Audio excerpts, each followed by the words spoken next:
Hello, welcome back to my channel. My name is Freddy, and this is a book haul video. And usually I don't do a lot of book haul videos because it's kind of a struggle for me to sometimes to talk about books that I've not read yet.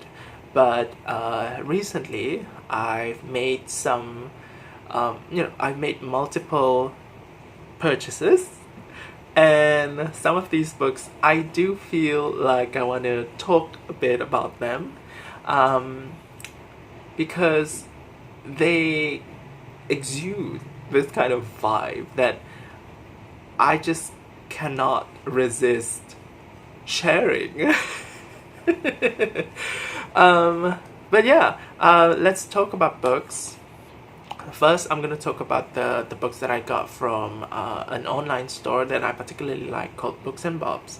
And I got 4 books from this store. So the first one is Charlotte Temple by Susanna Rowson. Now, this is a book that I've not heard of before. So when I was browsing the site, I came across this book and I thought it was intriguing. Apparently this book was a bestseller sometime in the 19th century in America, but somehow me, a very casual reader of books, do not know about the existence of this book. And then when I found it, it was like, sounds interesting. And it is a story about a woman who is courted by an officer, but then got abandoned by him. And now this woman has a child, I think, and it does feel like a bit of that kind of scandalous kind of a storyline, And I suppose, I would definitely want to read something that was a bestseller at that time also, and see what kind of books that were bestsellers. I think there were a lot of books that are bestsellers in the olden times that are still popular right now, but I'm pretty sure there are a lot of things that were used to be popular, but nowadays are pretty much kind of fallen into obscurity, books and otherwise. So yeah, very interesting. Now, talking about sensational kind of books, I have something that I think is quite sensational, at least for its time, but probably kind of today as well. This is a book called Faggots by Kramer. And I think we can all guess what this book is about. This is a gay novel. And the description of the book inside, it says, it is a novel without precedent.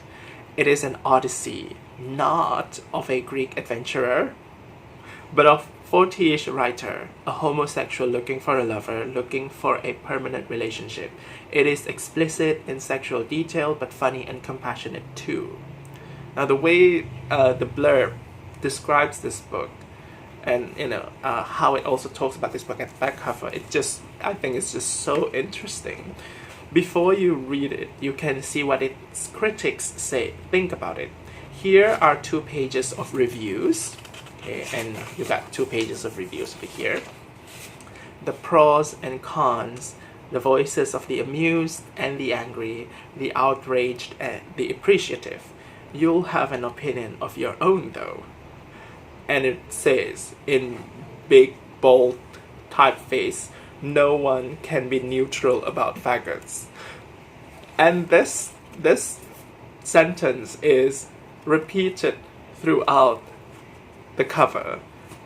You got it twice here, and then you get another one right here. It's like it keeps on repeating that, and it gives this kind of strong, sensationalizing mood to this book, and I just thought that that's really interesting.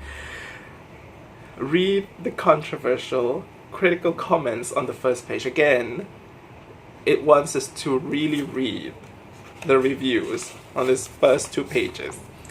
Then discover what the furor's about in ... Now, those are the kinds of stuff that would draw me in. But this one is a bit different. This is a novel in verse from the Victorian era by Elizabeth Barrett Browning. It's called Aurora, Leigh. Now, I'm not someone who knows how to appreciate poetry, so I'm not sure how I will feel about this book. But I'm interested about the fact that it is a novel in verse. I don't know how I will find the poetry part, but I'll probably very likely, I know that I will focus on the narrative, of course, on the novel part of the book. So that was the main thing that I was interested in for this book, because of how it is written. Now, what exactly it is about. The social panorama of this verse novel extends from the slums of London to the upper classes and includes a number of superb satiric portraits. Romney Lee, the Christian socialist, Lord Howe, the amateur radical, Sir Blaise de Lorne, the ostentatious Roman Catholic, and the unscrupulous society beauty, Lady Waldemar. However, the dominant presence is Aurora Leigh herself, from early years in Italy and adolescence in the West Country to the vocational choices, creative struggles, and emotional entanglements of her first decade of adult life. Aurora Leigh develops her ideas on art, love, God, the woman question, and society. It doesn't say much about the plot of the book, which makes me think that, well, originally it makes me think that maybe this book is going to be partly philosophizing, and partly have some kind of strong plot. But then again, who knows what to expect, right? Because I've not read this one, so that makes it even more intriguing. And the fourth book that I got from Books and Bobs would be this one by Nancy Mitford. I've never read any book by Nancy Mitford before, but I'm interested in some kind of romance-esque book from the 1940s, and this is called The Pursuit of Love. Longing for love, obsessed with weddings and sex, Linda and her sisters and cousin Fanny fantasize about the perfect lover. But finding Mr. Right proves difficult, and Linda must bear marriage with both Tony, the stuffy Tory MP, and gorgeously handsome but humorless communist Christian before finding real passion in war-torn Paris with Fabrice. You know, I don't want to end up saying, like, you know, that cleaning product Fabrice, but Fabrice, yeah. Anyway, these four were the books that I got from used bookstore Books and Bobs. And then I also got 2 books from a different used bookseller. It's called PJ Books. And this is the first of the 2. This is by Isabel Colegate. News from the City of the Sun. To 9-year-old Dorothy Grant, the Abbey is an enchanted new world. Here in the drab conventional 30s, the Whitehead brothers, autocratic but non-violent anarchist Fisher Arnold, the practical plodder and visionary depressive Hamilton, have collected a colorful array of adherents to their cooperative utopia. Living near and intermittently attached to the community, which shelters under the northern escarpment of Salisbury Plain, Dorothy observes the ebb and flow of its shifting and sometimes mismatched philosophies. The founding brothers survived from the heyday of communist poets and the naturalist German Baroness Gerda in the 30s to flower children in mind-expanding drugs in the 70s, until beautiful Marilyn Skinner's revolutionary ideals led to violence and death.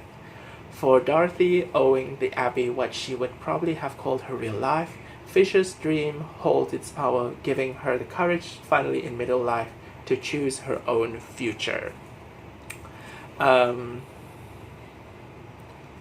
be honest, I don't have much thoughts about what I just read earlier. I mean, it sounds interesting, but this is like one of those cases where I can't really imagine something very concrete in front of me just based on what was described earlier if I do not read this book. So yeah, that's what I'm gonna do in this life. Now the next one is something that I've always wanted for quite a while. I've been looking for this book a lot. This is The Kiss of the Spider. It doesn't have the. This one is Kiss of the Spider Woman by Manuel Puig, an Argentinian author. And this book was originally written in Spanish. And this edition that I have, I think the copyright page was ripped.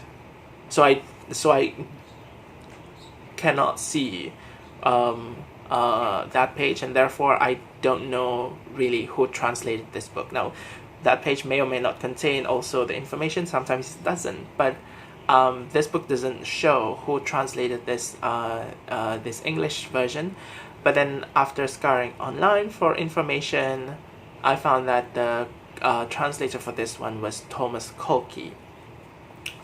And I don't know much about this book except for the fact that it has like two men in a prison somewhere, and they were talking about some woman who is this eponymous spider woman, I guess. And I suppose that woman is kind of sexy in some way, I guess, attractive in some way, I don't know.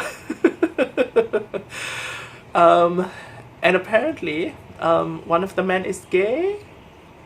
Now, I'm not sure what to expect from this book, but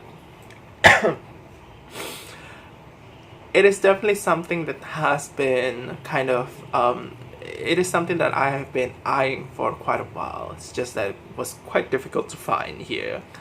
And apparently there's going to be a new movie adapted from this book coming up soon. Who knows, right? And I think it was one of the actors was is going to be Jennifer Lopez. Okay, interesting. So yeah, those are the two books from PJ Pre-Loved. Now, actually, PJ Pre-Loved, I think, also has, well, not I think, I know that they have, because I went there. They also have brick and mortar store that are unmanned, basically, and I got this one from that store. This is by Jonas Karlsson, a Swedish author. It's called The Invoice.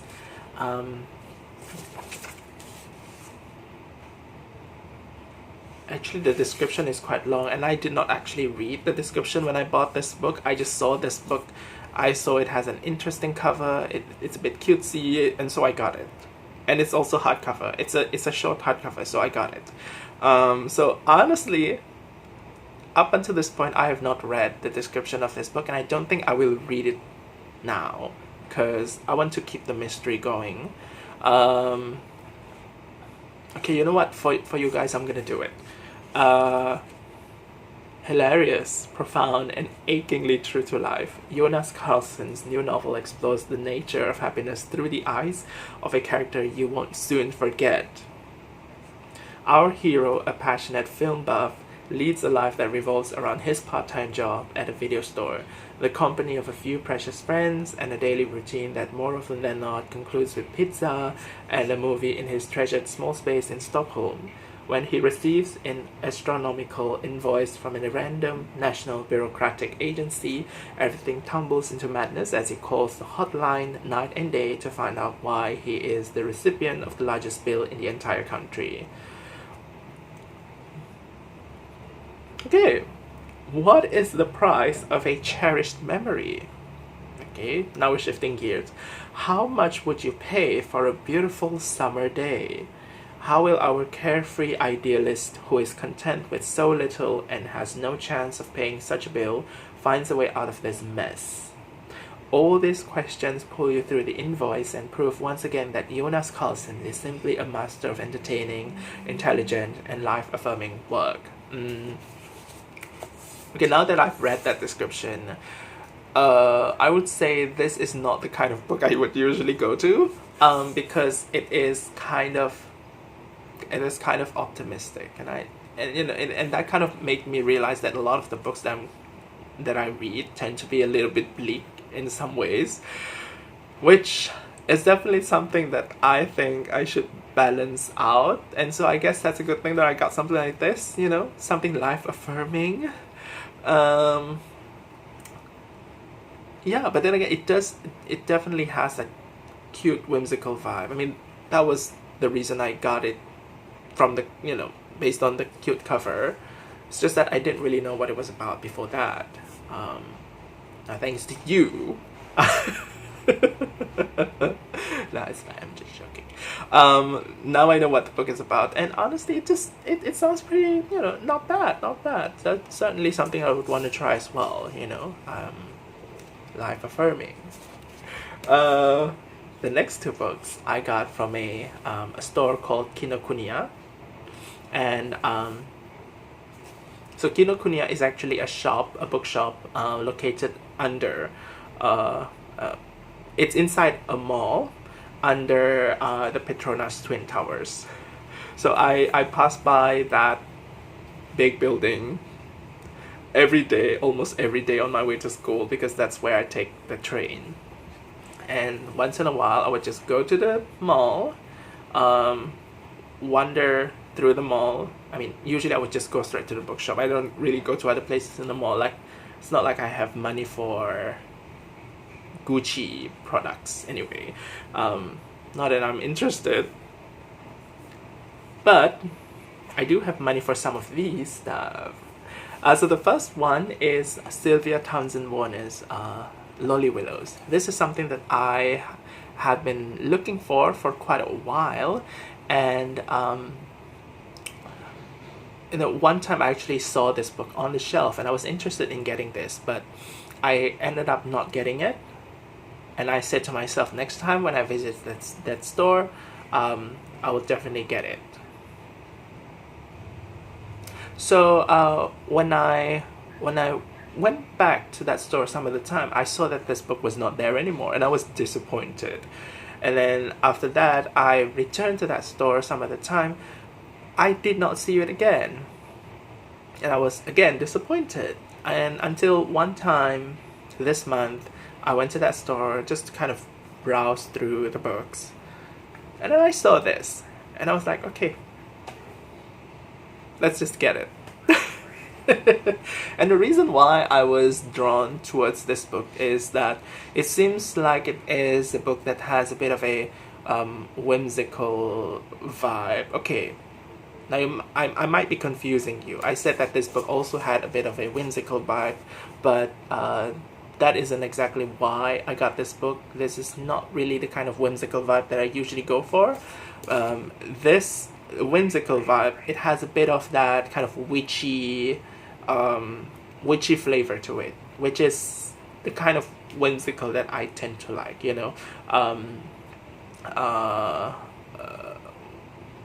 and what I heard about this book also is that it has a bit of that element related to women's liberation. I'm not sure how that is going to be included in the narrative, but I'm interested to find out more about this. And also because it's short, and it's short to September, and it's part of the reason why I also am even more interested in getting this book, is that perhaps it would be a good candidate for me to read in shorty September. I have seen videos of other people reading this book as well, and it certainly looks interesting. So I definitely can't wait to try this. And the other book that I got from Kinokuniya would be this one. It's called Treacle Walker by Alan Garner.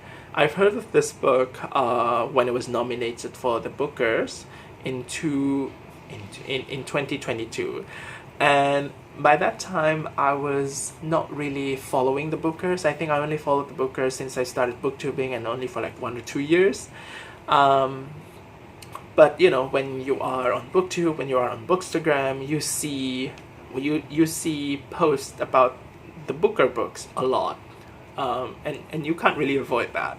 And I remember this book was one of the long list at the time as well. Now, I usually don't go for Booker books, especially when they're newly announced. That is, you know, Booker of that same year, because usually new releases, they tend to disappoint me, and it doesn't really matter whether they are Booker, non-Booker, nominated for such and such prize or whatnot. There is a chance that new books would disappoint me, and what makes that disappointment much greater is that new books tend to be much more expensive. So I usually don't go for new books right away. And even this one, I waited for like 2 years until I encountered a remaindered version of it for me to get it. I mean, this is remaindered. It has that remaindered mark as well over here. And guess what? It was sold at 3 ringgit. 3 ringgit. And I think the original price was already like torn here. and they only showed the 3 ringgit value by. But yeah, that was, I would say, the biggest reason why I got this book, because it was 3 ringgit. Anyway, I got 5 books that I bought from Book Access, which is a store that sells almost exclusively remaindered books. They also sell stuff like stationaries, which was actually the main reason why I was ordering stuff from that store in the first place, because it was my sister's birthday and I wanted to get her some postcards, and so I ordered some postcards from Book Access. But then Book Access is also a bookstore, and I saw books, and you know what happens when you see books, right, in a bookstore. Same thing that happens to everyone who see books in a bookstore. Anyway, I got 5, but all of these books, they're wrapped in plastic, which is kind of what Book Access does, is that they usually wrap all of the books in plastic. And so what I don't really like about this is that, 1, you got a lot of trash, but 2, you can't really see what the books are really about. Like, you cannot flip to the inside of the flaps, for example, like this case. This book in particular, it has French flaps, and I would assume that the description of the book is written inside it, but because it's still wrapped, and I don't want to unwrap it first. I don't really know what it's about. I read the description when I was ordering, but I forgot what it was about. But this is Palace of the Peacock by Wilson Harris, a Guyanese author. And I guess that was the only reason why I was interested in it, because it was written by a Guyanese author, and I've not read any work from an author who comes from Guyana. And the next one is a book that was suggested and recommended by Jyotsna, a booktuber from Jyotsna's Bookscapades. This is The 5 Wounds. She enjoyed this book, and once upon a time she recommended this book to me. In this vivid, darkly funny and beautifully rendered debut novel, Kirstin Valdez Quade brings to life the struggles of 5 generations of the Padilla family. Amadeo, struggling to stay off the bottle; Angel, his pregnant 15-year-old daughter; Yolanda, the family matriarch, reeling from a recent discovery; Angel's mother, whom Angel isn't speaking to; and Dio Dive, I think, keeper of the family's history. But amid the challenges they face individually and together, it is Connor, Angel's baby, who might just be the one to save the family from themselves. This one was something that I've heard from the Women's Prize. It was nominated once upon a time, as if it's such a long time ago. No, it's not. This is Build Your House Around My Body by Violet Kupersmith. Two young women go missing decades apart. Both are fearless, both are lost, and both will have their revenge. In 1986, the teenage daughter of a wealthy Vietnamese family gets lost in an abandoned rubber plantation and is forever changed. 25 years later, a young, unhappy Vietnamese American woman vanishes from her new home in Saigon without a trace. Now, books about vanishing sounds interesting. It soon becomes clear that the fates of these two women are inescapably linked, bound together by past generations, by ghosts and ancestors, and by the history of possessed bodies and possessed lands. Part puzzle, part ghost story, part revenge tale, and spanning a century of Vietnamese history and folklore, this spellbinding treasure hunt sweeps us through the sweaty nightclubs of Saigon, to sizzling back alleys, streetcars, colonial mansions, and haunted forests in an irresistible, heart-pounding fever dream. Okay, the fourth one that I got from Book Access was a non-fiction. It's a memoir written by Xiaolu, which is one of my favorite authors, but I've not read any of her non-fiction before. I've read almost all, I think, of her fiction, and I absolutely love those books. I love how she writes fiction. I love the experimental style, the playful way she uses language. I just love her writing. So let's explore the nonfiction now. This is called Nine Continents, a memoir in and out of China. And I think this book has an alternate title. I think it's something like Once Upon a Time in the East or something like that. I don't really remember, but it's a bit longer. I feel like at this point she already has like three kind of like a trilogy of nonfiction about her life, a trilogy of memoirs, and this book would be the first one. The latest book, I think it's called the Battle of Hastings or something like that, was released this year, if I'm not mistaken. And so the last book that I got from there is this one, of Women and Salt by Gabriela Garcia. 5 generations of women linked by blood and circumstance, by the secrets they share, and by a single book passed down through a family with an affirmation scrolled in its margins. We are force. We are more than we think we are. So follows that there are 3 descriptions of 3 women. 1866, Cuba. Maria Isabel is the only woman employed at the cigar factory, where the workers find strength in daily readings of Victor Hugo. But these are dangerous political times, and as Maria begins to see marriage and motherhood as her only options, the sounds of war are approaching. 1959, Cuba. Dolores watches her husband make for the mountains in answer to Fidel Castro's call to arms. What Dolores knows, though, is that to survive she must win her own war and commit an act of violence that threatens to destroy her daughter Carmen's world. 2016, Miami. Carmen, still wrestling with the trauma of displacement, is shocked when her daughter Jeanette announces her plans to travel to Cuba to see her grandmother Dolores. In the walls of her crumbling home lies a secret, one that will link Jeanette to her past and to this fearless line of women. Yeah, so it's going to be something multi-generational, some kind of multi-generational family saga.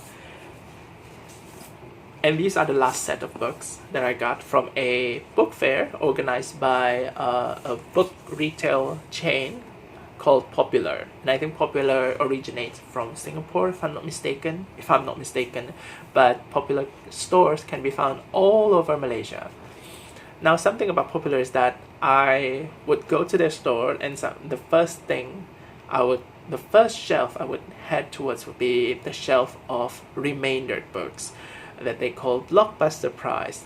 But the thing is, what I noticed is that every time I go to a Popular store, the books that they have on that shelf would be so similar. You would see the same titles over and over and over and over and over again.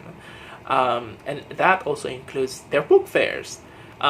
When I went to the book fair 2 days ago, I saw that the books that I got on that remaindered section, the blockbuster price section, were pretty much the same books, same titles that I've seen before. And I was really bored. But then I wandered around the book fair, and then I discovered a section that sells even cheaper books, where the price were slashed down even further. That section was interesting because they contained books that I have not really seen before. And so I got these books from that section. Yay! And what's interesting is that the books in that section, they were sold individually at 15 ringgit, but if you buy 3 or more, then you can get each book at 10 ringgit. So yay, discounts.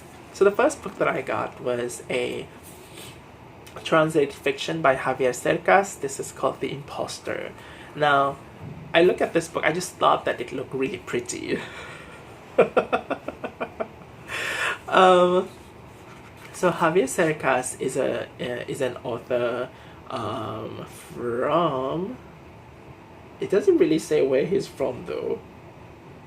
Is he from Spain? I mean, it says that he lives in Barcelona here. Yeah, obviously I didn't do my research before I make this video. All for the conversational style. Brain fart all over. But yeah, I was drawn towards this book because I thought it looked interesting, and so when I read the description inside, it says, in this extraordinary novel, part narrative, part history, part essay, part biography, part autobiography, Javier Cercas unravels the enigma of the man and delves with passion and honesty into the most ambiguous aspects of what makes us human, our infinite capacity for self-deception, our need for conformity, our thirst for affection, and our conflicting needs for fiction and for truth. Fairly big words.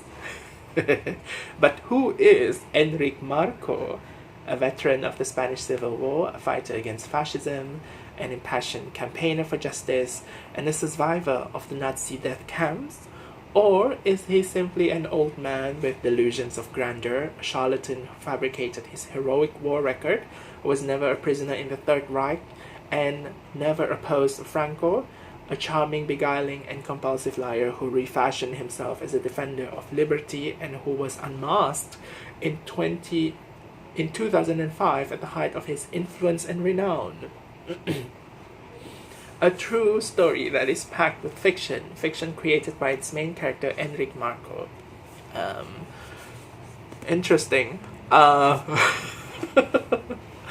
would say this is the kind of book that